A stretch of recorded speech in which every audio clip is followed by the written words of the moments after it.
yes, maraming nagtatanong kung dahil ako ang majority leader, kung ano ang aking role.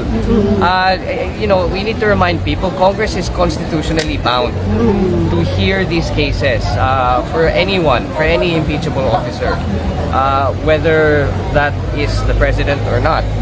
So, sa mga nagsasabi na baka haharangin niya yung impeachment or whatever, I cannot do that.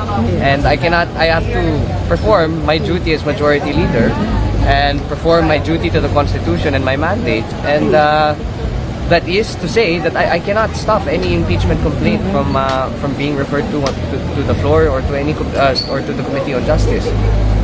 We have to let the process. We have to let the process do its. We have to go through the process rather. And again, the President in Malacanang has stated that he's confident na wala naman siyang ginawang mali.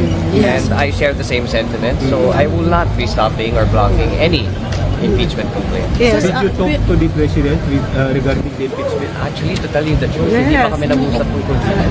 Sir, at this early, sinasabi nila na ano... Tatlo yung isang pa, sir. Paano nyo i-treat yung... I'm not sure how many have been. I haven't been following, but I believe so.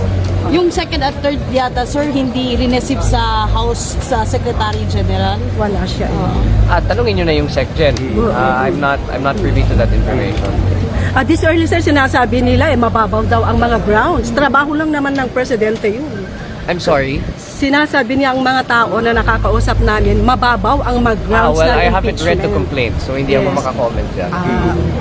So yung bilang, sir, kayo ay positibo na may bilang kayo sa mayorya? Yes, of course. Again, hindi naman ako nakiusap sa mga miyembro, hindi naman ako nagtatanong.